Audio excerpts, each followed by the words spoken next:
ನೀವು ಮುಸ್ಲಿಂ ಧರ್ಮದವರು ಒತ್ತಾಯಕ್ಕೆ ಮಣದು ಯಾರು ನಿಮಗೆ ಹೇಳಿದ್ದು, ನಿಮಗೆ ಅದಕ್ಕೆ ಹೇಳಿದ್ದು, ನಿಮಗೆ ನಿಮಗೆ ಪ್ರಣಾಳಿಕೆಯಲ್ಲಿ ಆಯಿತು ಭರವಸೆ. ಹಂಗಾರೆ ಓಟ್ ಹೆಂಗೆ ಪುಕ್ಷಟೆ ಬರ್ತದ? ಭರವಸೆ ಮೇಲೆ ತಾನೇ ಬರೋದು. ಗ್ಯಾರಂಟಿಗಳನ್ನು ವಿರೋಧ ಮಾಡಿರ್ತಕ್ಕಂಥ BJP ಅವರು ಈಗ ಅಪ್ಕೊಂಡು ಹಾರಾಡಿಸ್ತಾರೆ ಎಲ್ಲ ಊರು ತುಂಬ, ದೇಶದ ತುಂಬ. ನಾಚಿಕೆ ಆಗಲ್ಲ ಅವರಿಗೆ?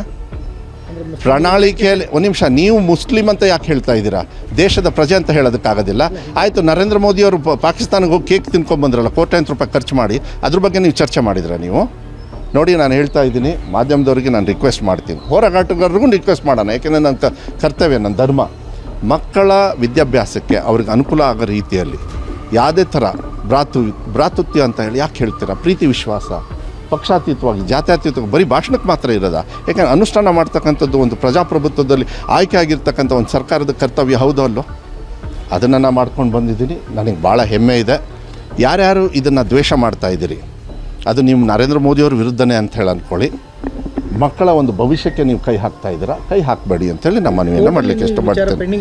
ಅದನ್ನು ಎಲ್ಲ ನೋಡ್ಕೊಂಡಿದ್ದೆ. 22ನೇ ತಾರೀಕು 22ನೇ ಇದನ್ನು ತೆಗೆದ ಮೇಲೆ ನಾನು ನಿನ್ನೆ ಇದ್ರ ಬಗ್ಗೆ ಉತ್ತರ ಕೊಟ್ಟಿದ್ದೀನಿ. ನೀವು ಮಾಧ್ಯಮದವರು ಬರೀ ಅದನ್ನೇ ಕೇಳೋದು ನಿಲ್ಲಿಸಿ, ಅದನ್ನು ಕೇಳಿಸಿ. ಅದು ವಿಡ್ರಾ ಮಾಡ್ತಕ್ಕಂಥದ್ದು ವಿಡ್ರಾ ಮಾಡ್ತಾರೆ, ಅದೆಲ್ಲ ಕಾನೂನು ಇಲಾಖೆ ನೋಡ್ಕೊಳ್ತದೆ. Don't worry. BJP ಅವರು ಇದನ್ನೇ ರಾಜಕೀಯವಾಗಿ ಬಳಸ್ಕೊತಾ ಇರೋದು. ಆಯಿತು, ಮನೆಗೆ ಬಂದು ಟೀ ಕುಡ್ಕೊಂಡು ಹೋಗಿ.